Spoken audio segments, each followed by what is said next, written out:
Olá pessoal, tudo bem? Meu nome é Samuel Dalelaste, sou médico. Esse é o nosso espaço aqui no YouTube para discutirmos temas relacionados à saúde, bem-estar e qualidade de vida. Quero começar esse vídeo agradecendo você por estar comigo em mais um vídeo aqui do meu canal, falando sobre saúde preventiva, abrindo os horizontes para a gente começar a cada vez mais pensar fora da caixa e assumirmos essa postura de protagonistas da nossa própria saúde, que é o que eu defendo no meu consultório, é o que eu ensino para vocês aqui, que você não fique esperando passivamente a doença chegar, que você seja a pessoa a melhorar tanto a sua saúde a ponto de que as doenças não possam habitar o seu corpo. E é justamente sobre isso o nosso vídeo de hoje, um vídeo que eu vou tentar dar uma nova roupagem aqui para uma informação que eu já dei diversas vezes nos meus vídeos, mas que parece que muitas vezes, literalmente, a gente tem que desenhar, porque por mais que a gente fale, as pessoas não conseguem entender. E o estímulo para esse vídeo de hoje se deu a uma consulta que eu fiz semana passada aqui no meu consultório de um paciente extremamente jovem, um paciente com 60 e poucos anos, que chegou aqui para mim depois de ter tido 4 neoplasias, 4 câncer. Um paciente que teve 4 episódios de câncer diferentes nos últimos menos de 20 anos, ok? E aí ele chegou aqui para consultar comigo, veio com a esposa e com a filha. A filha já é minha paciente, já tem uma visão diferente e justamente por isso que ela trouxe o pai, porque ela estava enxergando que o pai estava tratando o câncer como se o câncer fosse uma doença. Aí vem a primeira pergunta aqui, né? Será que o câncer é uma doença? Bom, a resposta disso, mais completinha, está num vídeo sobre câncer, que eu já fiz, tá aqui o link, mas a gente vai discorrer sobre isso dentro do nosso conteúdo de hoje, né? Ela viu que o pai estava acreditando que o câncer era uma doença e os médicos também estavam tratando o câncer como sendo uma doença.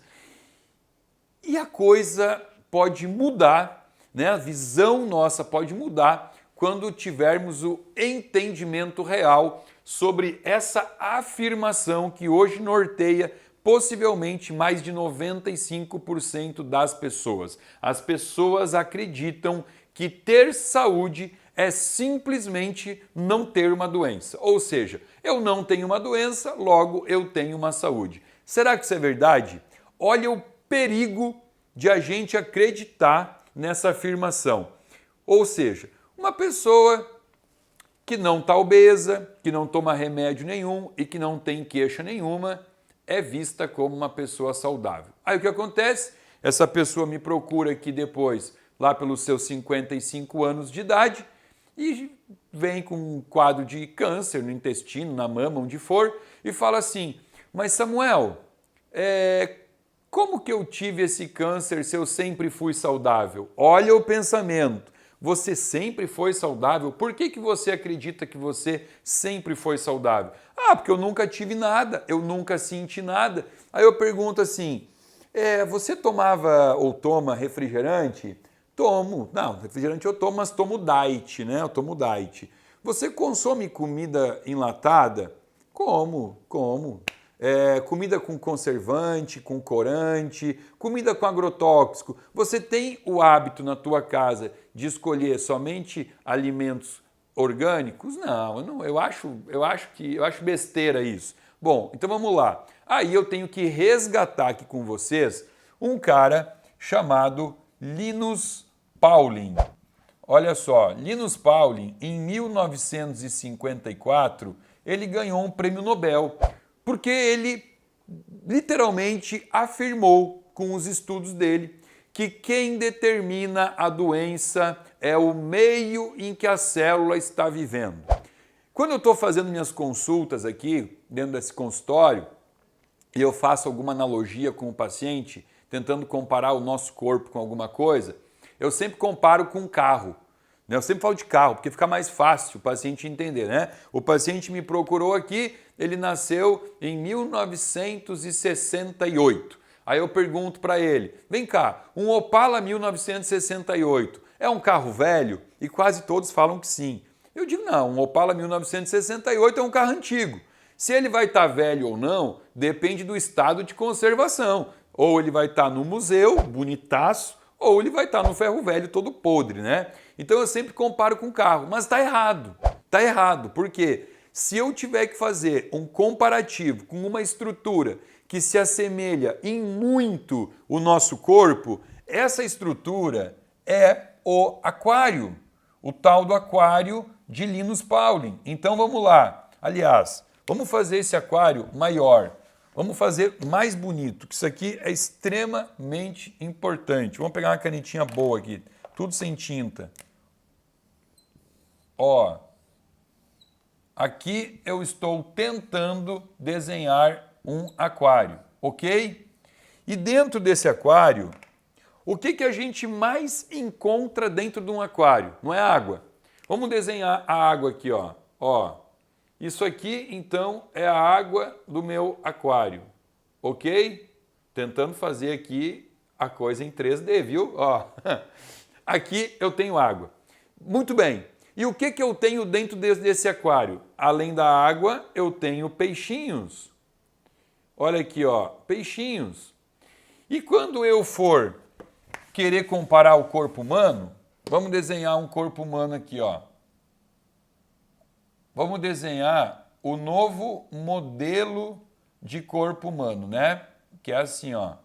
Porque a maioria das pessoas do mundo hoje, mais de 50%, estão obesas. Então a gente tem que começar a desenhar o bonequinho assim, tá? Olha aqui, ó. O que eu encontro aqui dentro do corpo? Mais de 70% do corpo é formado por água. E dentro dessa água eu tenho células, que seria o equivalente aos peixinhos do aquário. A célula é a unidade vital do corpo, o aquário é a parte que representa, o peixe é a parte que representa vida dentro desse aquário. E todo mundo aqui que já teve um aquário sabe que é importante manter o aquário num pH vital, que é entre 7,35 e 7,45. Esse é o pH vital, é onde o peixe consegue viver bem. E quando esse pH começa a se tornar mais ácido, os peixinhos começam a adoecer. E quando eu faço a mesma coisa com o aquário do meu corpo, as minhas células começam a adoecer. Qual é a grande diferença aqui? Peixe não tem capacidade adaptativa de muito tempo. Ele adoece e morre logo. E o corpo? O corpo humano, estima-se que nós temos uma capacidade de tolerar injúrias, agressões, mais ou menos entre 3 a 4 décadas. De 30 a 40 anos, o corpo vai aceitando e vai aguentando refrigerante, glutamato, açúcar, farinha, processados, embutidos, pesticida, organofosforado, e ele vai vivendo numa boa. E a pessoa vai falando, mas eu tenho saúde. Até que chega o momento em que começa a estourar de algum jeito, né? Aí começa a vir sob forma de uma hipertensão, de um diabetes, de um infarto, de um câncer, Alzheimer, um Parkinson, esclerose, artrose. E tudo isso que eu citei aqui agora não são doenças. E é importante a gente se dar conta disso. Câncer, artrite, artrose, reumatismo, diabetes, infarto, isso não é doença. Isso é consequência de um corpo doente, de um corpo que já está no seu estado bioquímico todo comprometido. Então esse paciente que eu citei aí, que veio com 4 câncer, nunca olharam para o corpo dele, olharam sempre para o câncer. E aí fazia o quê? Corta aqui, remenda ali, faz uma químio aqui e volta para a tua vida. Volta para aquela mesma vida que te deu o primeiro câncer. O que vai acontecer? A chance de ter o segundo, terceiro, quarto é enorme, porque nunca mudou o terreno biológico. Essa expressão usada por Linus Pauling em 1954 dizia: o terreno biológico, ou seja, o nosso corpo, é quem determinará as doenças que teremos. Então, isso é extremamente importante. É óbvio que a genética existe. Não dá para falar que não existe genética, mas o próprio projeto Genoma Humano, em 2003, mostrou que genética representa muito pouco perto do que representa a epigenética. E para quem não sabe o que é epigenética, já fiz vídeo falando sobre isso. Tá aqui, tá? A epigenética é o que vai realmente determinar se você terá mais ou menos chance de desenvolver doenças. Entender sobre isso é no mínimo libertador para que a gente não se torne refém de todas as doenças que o nosso corpo pode estar programado para desenvolver através dos nossos hábitos. Então, esse paciente, por exemplo, aqui que eu citei, que teve os 4 cânceres, quando eu analisei os exames dele, era um show de horror.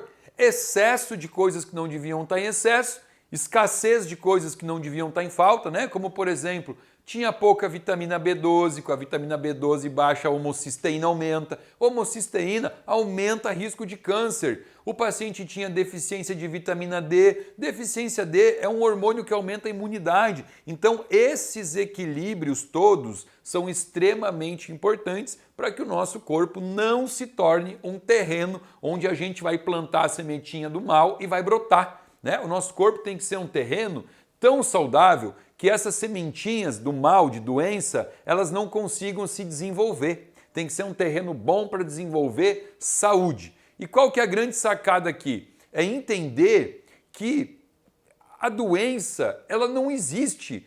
Ela não é algo que a gente vai manifestar porque ela é existente. A doença, ela vai se manifestar quando existir a ausência da saúde. Assim como eu provoco muito nas minhas palestras pessoas a entender assim, eu pergunto, ô fulano, me diz uma coisa, o escuro existe? E quase todo mundo fala que sim. E o escuro não existe. Aí eu pergunto assim, quando você quer ficar no escuro, você levanta da cama, você vai dormir, você quer dormir num quarto escuro, você levanta da cama e aperta o botão para acender o escuro? Não, você aperta o botão para tirar a luz. Quando sumiu a luz, o que sobrou é o escuro. O escuro é o negativo da ausência de luz, assim como a doença. A doença, para existir, tem que ter ausência de saúde. Então, o que você faz para tratar a doença? Você trata a doença ou você melhora a saúde?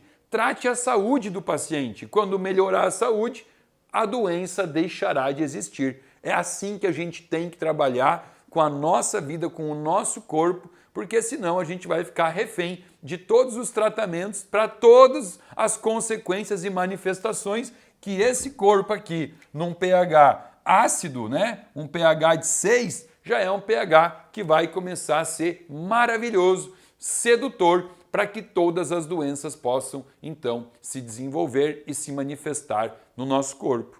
E esse vídeo de hoje é um vídeo reflexivo e também convidativo, porque você agora está pensando assim, tá Samuel, legal, então eu quero tratar o meu terreno biológico, o que eu faço aqui? Porque eu nunca nem aquário tive na vida, nunca cuidei de um peixinho, como é que eu vou cuidar de uma coisa com tanto peixinho, né? Trilhões de peixinhos, trilhões de células dentro do nosso corpo. Bom, aí eu aproveito esse vídeo de hoje para fazer um convite especial para você, que é o grande evento que eu organizo uma vez por ano, única chance do ano, dia 28 de janeiro, é a nossa 5ª edição do evento O Renascimento. Um evento onde eu convido pessoas a participarem online comigo, 100% gratuito, tem que pagar nada. Se quiser fazer uma boa ação, faça. Se você gostou do meu evento, depois vai lá, doa 1 quilo de comida para alguém. Eu acho legal fazer essa troca, mas o evento é gratuito, você é meu convidado, não paga nada para isso.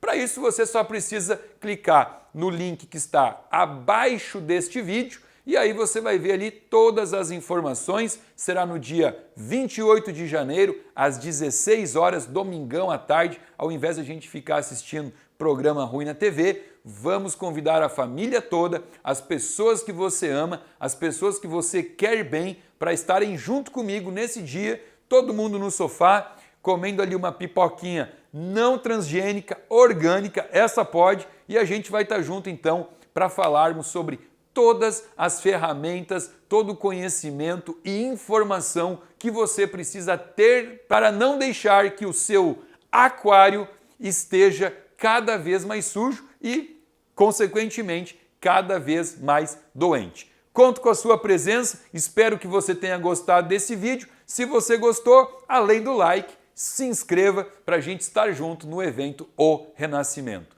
Conto com você!